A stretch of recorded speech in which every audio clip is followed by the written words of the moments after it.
And so so my class originally, I'm always being funny. Sure. And so I was playing, my friend turns to me and she's like, "You're supposed to be a handsome guy, Ebro. Okay. You're a handsome, mysterious guy that lives in this theater." And I was like, "Okay." And she's like, "I need you to not play it like Gollum," because I was literally singing the Phantom as like, "Christine." What's happening? Are you haters? Can get at me? 'Cause I hear ya, and I'm watching, but I'm still here. I ain't stopping. So what up? Like, you're from New York too, right? Yes. Which part of New York are you from? So I was born in Syracuse, and we moved all over, but I currently have a home in Albany. Albany. Yeah. Damn. I'm from Queens. So okay. New York City is one of those places where you can go one street and you have $1 million homes, like beautiful brownstones.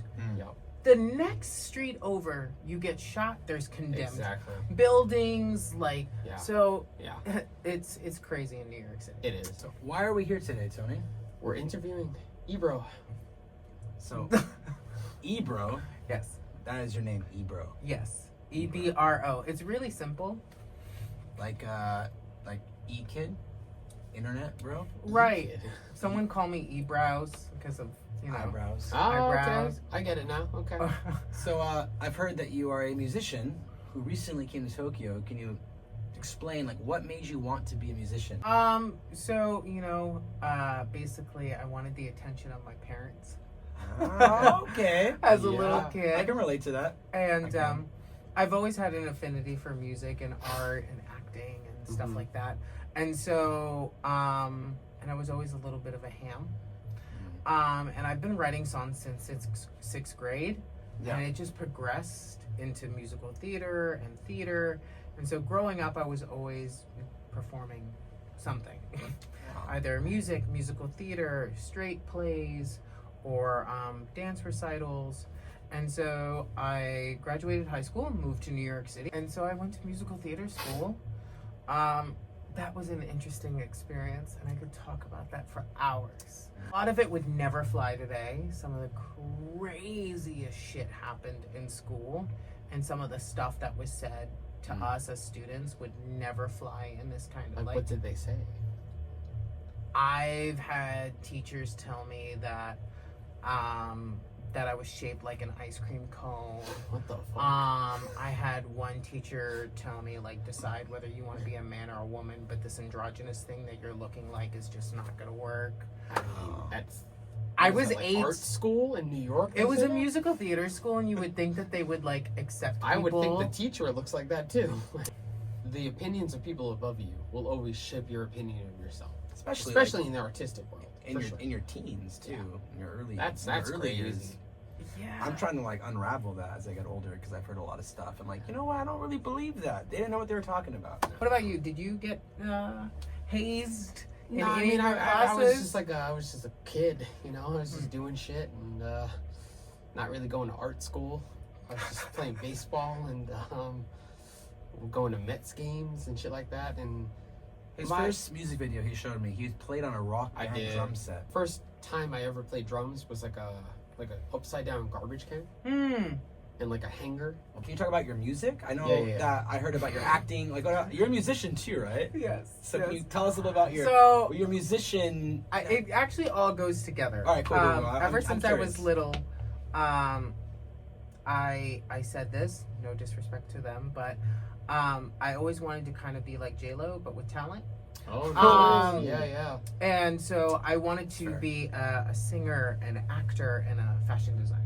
And to me, they all go together. Yeah. Right? Because I wanted to create this world that is kind of like the Ebro experience. I used to be really offended when people said, "Oh, you're not a singer, you're an entertainer."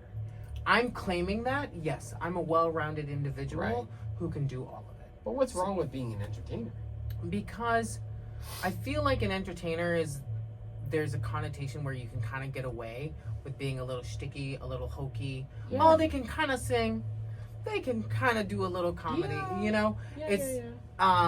but when people are like, "Oh, you're a singer," so growing up, I only listened exclusively to like what my parents listened to, and they're older. They had me later in life, so I grew up listening to Motown and disco. Wow, and Dolly Parton, Tina Turner, the fucking Supremes. Dolly Parton is a national treasure. So all of rock music and metal had no idea. Little old me, you know, who was listening to pop divas and disco, was literally windmilling with my long curly hair to, you know, their death metal band. I've been working with the same producer for over around a decade. And that's how I started my music journey. Where can we find you? Are you on Spotify? Yeah, so you can find me on Spotify, Tidal, iTunes, Bandcamp? all the things, Bandcamp. All of them. The last EP that I released was called Nocturnal, and I like the name. I love Halloween.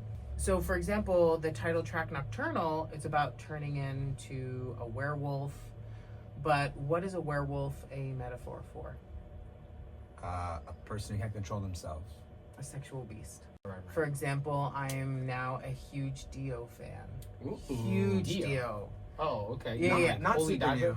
No, but he's from New York. Yeah. May he rest in peace. Yeah, rest in peace, Dio. But people write songs about people who've done them wrong, or, you know, I'm this egotistical thing and I'm hot shit or whatever, and I can't.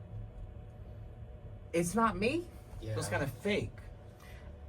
Adam Lambert, what do you want from me? Okay, actually- who's your favorite? You have a favorite? Marilyn Manson. Marilyn Manson did some really cool stuff, like problematic now. Yeah. But also, no one talks about the stuff that other artists did back in the day, which I won't, you know, mention now. But like, social media wasn't a thing, so people obviously felt very free. Were you around that age where like everyone, when I was in school, would say that Marilyn Manson took his rib out to suck his own dick? Yeah, I heard that. Yes, I heard that. I heard That that. was I don't wild. believe it's true. That was grade though. school talk for me. That was grade school. Yeah, Yeah. definitely. I was like, who the fuck is Marilyn Manson? Oh God, why am I forgetting his name? 9 Inch Nails. That's another person. Trent Reznor. Trent Reznor is a genius, musical genius. And honestly, I'll say this much: he's gotten so good since he got sober. That man is fucking fit. Like he's ripped right now. That's crazy. I don't really know what he looks like, but his music is so. But his voice also got better once he got sober. Articulate. Yeah. Okay, so Marilyn Manson. I don't know. What are you gonna say? What about Green you, Day? Matthew? No. Green Day's great. Their first album was great. No, I'm not into. I mean, Their first I've album been was traumatized my whole high school life. I look like the singer. That's not a bad thing. I know, but No, it's not. Billy Joel Armstrong, cool guy. yeah. I saw him once. Yeah, but I met him. I did. So for you, one more favorite singer, favorite vocalist. Ooh, that's hard. Also, they don't have to have a wide range. Like, for Yeah, example, yeah. Nina Simone was like a classically trained pianist, but Yeah. she had such a like tone that like Yeah. is heart wrenching. One of my favorite singers is the singer from Alien Ant Farm. Alien Ant Farm. It's like, What's the singer's name? and Yeah. my last question for you. Yes. From the label, we actually usually ask a very deep question, funny question, odd question. Today it's a very odd question. Okay. Our last question for you. Would you rather fight 5 duck-sized horses or 1 horse-sized duck? Why we gotta fight animals? Oh wow! Look at that. That's my response. Why am I fighting? Yeah. Tell me the Well, backstory. What happened? Like, what happened? What if, let's say, Because I love ducks. like, there's a duck, right? There's a duck.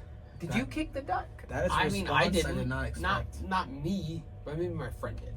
Would Whoa, so you're Okay. not gonna take the blame. Would you rather kiss 5 duck-sized horses or kiss 1 horse-sized duck? Why is it kissing now? I don't What know. happened? I mean, I love animals, so most probably knowing me, I would just take them all home. So you want the 5 I want all of them. duck-sized All horses? 6. And What the if big they're one like too. a? Just I don't know. What if they're like? Rabid? Yeah. Like, I what if mean- they're? I'd most probably It's just it's an evolving question. It's fine. That's true. It gets worse and worse the more you ask. I mean, it's fine. Actually, I did not. It's like, I did not expect. no. I think you had a good answer. I love animals too. Yeah. I don't know. Like, I love ducks. Sorry, I know it's so random. I love ducks. Yeah. And so I'm thinking to myself, do I want like a big? I want a giant duck. You know what? I'll take the giant duck. But how big is giant though? I mean, it's the size of a horse. It's a Can you horse. like put it in your house though? If you have a giant duck, I'll make a barn. It's fine. they're gonna shit everywhere. That's fine. Well, everyone, one last time. What is your name, sir? My name is Ebro. Please find me on social media. It's Ebro_music, EBRO_music. Please check out my latest EP, Nocturnal, on iTunes, Amazon, and We'll put the everywhere where link in you the can description for sure. stream music. Yes. And check out my music videos. Yes. Yeah, hopefully, if this video does not detonate from my phone, everyone will watch it soon. Shout out to Noah Studios for hosting us tonight. Thank you so much, guys. And, Thanks so much. We will tag you too, even though you probably won't see it. And we're not gonna tag you. Fuck you. we're not gonna tag you. No, fuck that. No. But yeah, definitely check my friend out. They are in Tokyo and they are here to make an impact Yes. and do some cool shit. And yeah, I think we're at our end. Yep. But peace and love. Bye.